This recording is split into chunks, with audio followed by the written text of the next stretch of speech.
Seorang yang sudah sampai usia 40 tahun, maka Allah mengingatkan dia untuk menyiapkan 5 bekal utama sebelum dia kembali pada Allah Subhanahu wa taala. Hati-hati yang sudah sampai 40 tahun, jika Anda belum memiliki satu di antara 5 ini, Anda mesti khawatir. Karena ini peringatan dari Al-Quran. Baik, 1. Qala rabbi auzi'ni an ashkura ni'mataka allati an'amta alayya wa ala walidayya. Amanat pertama, kata Allah, dia mesti memperbanyak doa kepada Allah Subhanahu wa ta'ala agar dibimbing. Banyak doa agar dibimbing mensyukuri nikmat hidup, plus bisa meningkatkan bakti pada orang tua. 1. Rabbi auzi'ni an ashkura ni'mataka allati an'amta alayya wa ala walidayya. Perhatikan baik-baik. Ya Allah, mohon bimbing saya untuk selalu bisa mensyukuri segala nikmat yang telah Engkau berikan pada saya sekarang, 1, dan pada kedua orang tua saya. Baik, jadi kalau sudah sampai usia 40 tahun, pertama, Anda memohon doa kepada Allah untuk dibimbing terus bersyukur kepada Allah. Ini yang mau saya tegaskan. Lihat baik-baik. Apa itu syukur? Tidak ada makna lain dari syukur yang tertuang dalam Al-Quran dan hadis kecuali ungkapan kebahagiaan atas nikmat yang Allah berikan kepada kita dengan cara menggunakan nikmat itu sesuai dengan fungsi yang telah Allah tetapkan. Misal, kita akan bersyukur dengan nikmat penglihatan mata. Anda diberikan 40 tahun dalam hidup, mata masih bisa melihat. Bagaimana mensyukuri nikmat mata?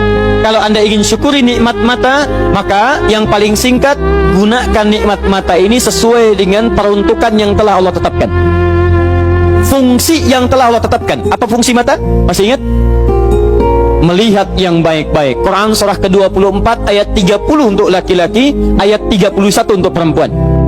Qul lil mu'minina yaghuddu min absarihim. Katakan pada pria-pria yang merasa punya iman. Dengan iman itu dia yakin dengan akhirat. Wabil akhirati hum yuqinun. Karena yakin dengan akhirat dia sadar akan pulang dan dia tahu nikmat matanya akan ditanya oleh Allah Subhanahu wa taala.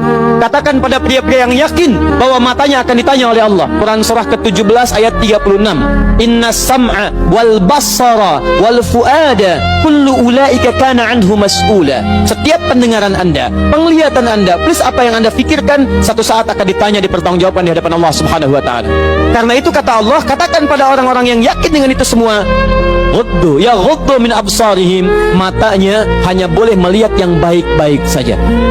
Yang tidak baik, palingkan. Ibu juga sama, ayat 31-nya. Wa kullil mu'minati yaghdudna min absarihinna. Katakan pada perempuan yang merasa yakin dengan Allah, yakin akan pulang, yakin akan ditanya, matanya hanya boleh melihat yang baik-baik saja menurut Allah. Yang tidak baik, palingkan. Di ghaddul basar itu bukan nggak boleh lihat, Pak. Ghaddul basar itu silahkan lihat, tapi ketika yang dilihat tidak baik menurut Allah, maka palingkan dari itu semua.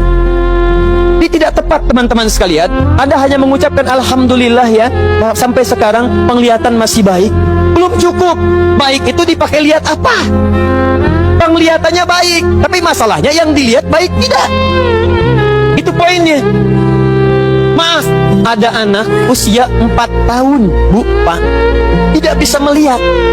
Dalam tidak bisa melihatnya, dia masih mau menghafal Al-Quran. Namanya Mu'af. Tinggalnya di Asyut, adanya di Kaira, negaranya Mesir. Matanya nggak bisa lihat, tapi dia sampaikan pada bapaknya, Pak, saya ingin menghafal Quran. Saya ingin menghafal Quran. Kata bapaknya, kamu yakin? Saya yakin.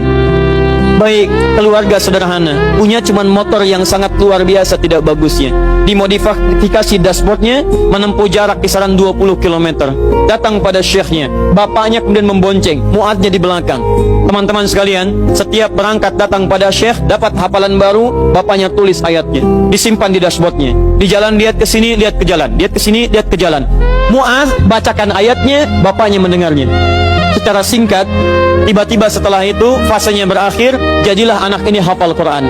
Yang ngantar belum hafal Quran, yang diantar nggak bisa lihat hafal Quran. saking mudahnya Al-Quran, yang nggak bisa lihat bisa hafal Quran. Tapi bapaknya dapat pahala dari transferan anaknya. Perhatikan baik-baik. Begitu dibacakan Qurannya, bagus makhrajnya, viral kisahnya. Begitu viral di Timur Tengah, datang reporter mau wawancara. Pertanyaan pertama, kalau Adinda diperkenankan oleh Allah untuk bermohon saat ini, apa yang mau dimohonkan kepada Allah? Reporter ini mengira dia akan meminta doa seperti ibunda Imam Al-Bukhari bermohon kepada Allah supaya Al-Bukhari disembuhkan dari butanya. Bu, Pak, Imam Al-Bukhari itu dulu buta. Butanya permanen. Dilahir 2 tahun ayahnya meninggal, 4 tahun buta permanen. Nanti ada satu kejadian di situ, yang dengan kejadian itu ibunya berdoa kepada Allah, anaknya menghafal Quran sampai di surat Qaf, ya, ayat ke-22. Anaknya murajaah ayat, ibunya memohon kepada Allah sambil menangis, sambil tertidur, sampai tertidur. Disitulah kemudian terjadi sesuatu yang luar biasa. Seketika Allah sembuhkan Al-Bukhari kecil, matanya bisa melihat kembali. Karena kajian kita bukan di sini, lain waktu nanti saya terangkan. Anda yang punya kitab Fathul Bari, Syarah Sahih Al-Bukhari, beli jilid pertama, kitab Muqaddimah, halaman 634, paling kiri, paragraf yang ketiga, baris 1 sampai dengan 9. Anda temukan kisahnya. Nah, reporter ini mengira ini Mu'adz akan minta kepada Allah seperti Al-Bukhari kecil memohon kepada Allah, matanya bisa melihat lagi. Ternyata lihat baik-baik. Kalau saya diperkenankan bermohon kepada Allah dan permohonan saya dikabulkan, maka pertama saya akan mohon kepada Allah untuk tetap membutakan mata saya sampai dengan kiamat. Ya Rabb, mohon butakan mata saya sampai kiamat, karena dengan buta mata ini saya bisa menghafal Quran. Saya takut ya Allah, kalau saya melihat lagi, mata saya melihat maksiat dan hilang Quran dari hafalan saya. Anda bisa bayangkan, anak kecil 4 tahun, mata nggak bisa lihat, digunakan menghafal Quran.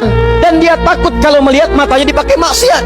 Antum dikasih 40 tahun, 40 tahun, lebih daripada 4 tahun, lebih dari 14 tahun, Anda sampai 40 tahun, dipakai mata, dipakai apa mata Anda sampai dengan hari ini?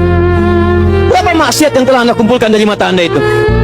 Mungkin wajar, jangankan hafal, baca masih sulit, lihat mushaf masih enggan, membaca masih susah. Kalau Anda sulit berhadapan dengan Al-Quran dalam pandangan Anda, tanyakan pada diri Anda, dipakai maksiat apa mata ini selama ini?